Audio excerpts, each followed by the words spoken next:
നാളെ സമരം തുടങ്ങിയിട്ട് ഇന്ന് 18ാം ദിവസം. ആരെങ്കിലും തിരിഞ്ഞു നോക്കിയോ? സർക്കാർ ആരും തിരിഞ്ഞു നോക്കുന്നില്ല. ഇവിടുന്ന് നീറ്റിന് വരെ ഇവിടെ നിന്നുള്ള നേതാക്കൾ അങ്ങ് ഡൽഹിയിൽ വരെ പോയിട്ടും ഇവിടെ ഇതിന്റെ ഫ്രണ്ടിൽ, ഈ സെക്രട്ടേറിയറ്റിന്റെ ഫ്രണ്ടിൽ ഇരിക്കുന്ന നമ്മളെ ഈ 18ാമത്തെ ദിവസം പോലും തിരിഞ്ഞു നോക്കാത്ത സർക്കാരാണ് ഇപ്പോൾ ഉള്ളത്. നമുക്ക് അർഹതപ്പെട്ടാണ് നമ്മൾ രാവും പഠിച്ച് നേടിയ റാങ്ക് ലിസ്റ്റുകളിൽ ഉള്ളവർക്ക് കൊടുക്കാതെ 10-50 ലക്ഷം രൂപ കൈക്കൂലി കൊടുക്കുന്നവരെ പ്രൊട്ടക്ട് ചെയ്യുന്ന സർക്കാരാണ് ഇപ്പോൾ ഉള്ളത്.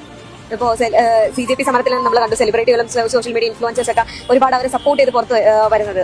അങ്ങനെ അതുപോലുള്ള സപ്പോർട്ട് ഇവിടെ കിട്ടിയിട്ടുണ്ടോ? ഇല്ല, ആരും തിരിഞ്ഞു നോക്കിയിട്ടില്ല. പക്ഷേ അത് ആരെങ്കിലും ഒന്ന് തിരിഞ്ഞു നോക്കണ്ടേ? സർക്കാരിൽ നിന്ന് ഉള്ളവരെങ്കിലും തിരിഞ്ഞു നോക്കണമല്ലോ. കാരണം ഇവിടെ നിന്ന് ഡൽഹി പോകാൻ അവർക്ക് എല്ലാം ഉണ്ടെങ്കിൽ പിന്നെ അവിടെ നിന്ന് ഒരു 100 മീറ്റർ പോലും ഇല്ലല്ലോ ഇവിടെ വരാൻ. പകലില്ലാതെ വളരെയധികം കഷ്ടപ്പെട്ട് പഠിച്ചു തന്നെയാണ് ഞങ്ങൾ എല്ലാവരും ഈ റാങ്ക് ലിസ്റ്റിൽ വന്നത്. ഞങ്ങളൊക്കെ ഒരു സ്വപ്നമാണ് ഈ ജോലി എന്ന് പറയുന്നത്. അപ്പം ദേശീയ തലത്തിലുള്ള ഈ ഒരു പ്രശ്നത്തിൽ ഇത്രയധികം ആൾക്കാർക്ക് ശ്രദ്ധിക്കാൻ പറ്റുമെങ്കിൽ ഇത്രയും അടുത്ത് കേരളത്തിൽ